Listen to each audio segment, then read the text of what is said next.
The Buddha once said, "Do not chase the past. Do not await the future. See clearly what is here, right now." Do you wake up already feeling behind? You reach for your phone before you've even taken a breath. Unread messages, a calendar packed tight. And somewhere in the back of your mind, a voice that won't stop. Hurry up, you're not moving fast enough. You should be further along by now. You eat while thinking about what comes next. You check emails on the train. You get home and still can't settle. And before you know it, you're staring at a screen at midnight, still not done. Has that been going on for a while now? There's something strange about urgency. The harder you push, the more things seem to slip. The more you rush, the more you miss. Your mind tells you to calm down, but your heart won't listen. Today I'd like to share something with you.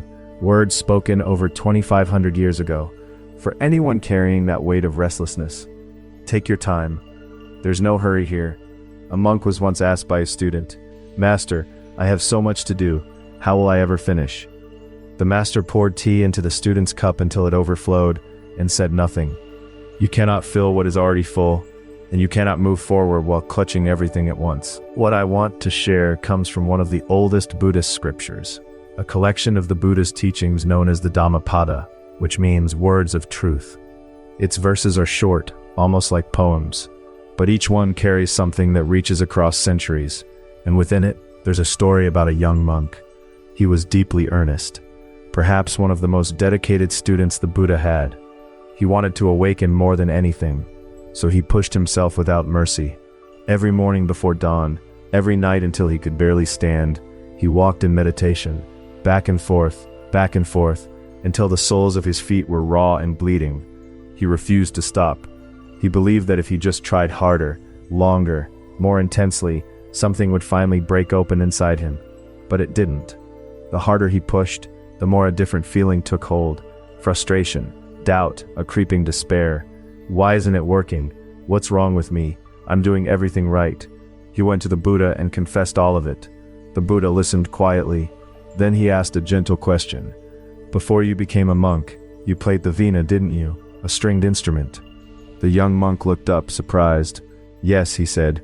"Tell me," the Buddha continued, "when the strings are wound as tight as they can go, does the instrument play beautifully?" "No," the monk said slowly. "The strings would snap. And if the strings are left completely slack, then no sound comes at all." The Buddha nodded and said simply, "It is the same with the path. Too much tension and the mind breaks. Too little effort and nothing moves. The one who finds the balanced tension, not too tight, not too loose, that is the one who finds peace." The Dhammapada puts it this way: neither strain too hard nor give way to laziness. Walk the middle path and you will reach stillness.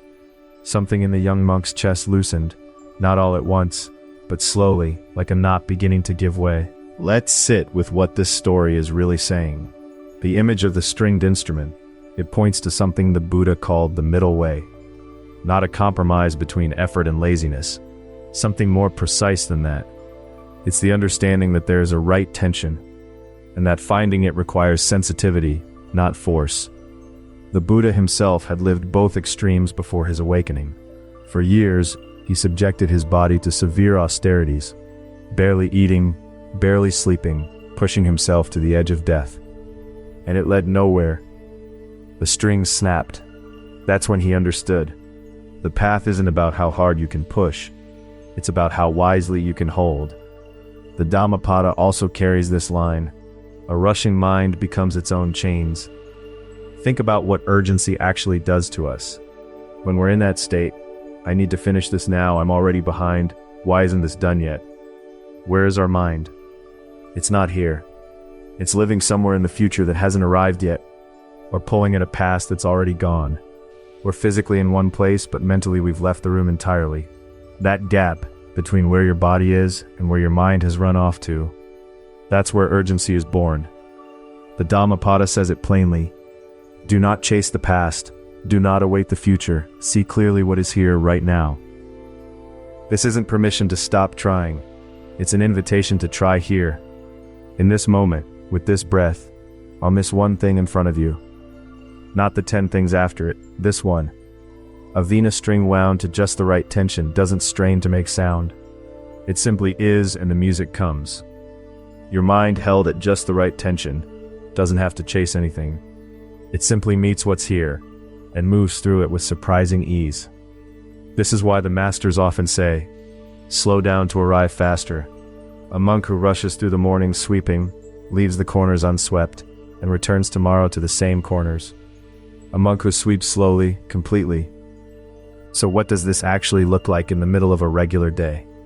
Picture a workday with a deadline closing in. Your inbox is full. A colleague seems to be moving faster than you. The pressure builds and you feel yourself tightening, shoulders up, breath shallower, thoughts scattering. You rush the email. You skim the document. You send something with a mistake in it and only notice after.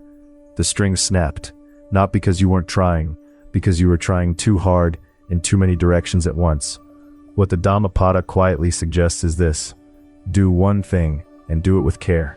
Not everything at once. Just this one email, written slowly and clearly.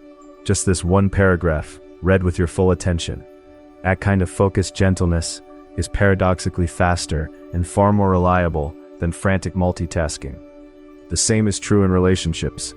When we need someone to trust us right now, to like us immediately, to open up before they're ready, we push them away. Connection doesn't respond well to urgency. It grows the way music fills a room, gradually on its own time, when the conditions are right. And for those of you raising children, this teaching speaks to you too. When you find yourself anxious that your child isn't hitting the same milestones as others, that they're falling behind somehow, remember that every child has their own string tension, their own rhythm, their own sound. It doesn't need to match anyone else's. What they need most isn't to be hurried, it's to be accompanied. Here's one small thing you might try, starting today, before you begin any task.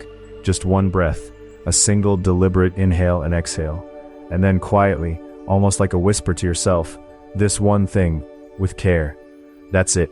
You're not trying to eliminate the urgency, you're just returning, gently, to now.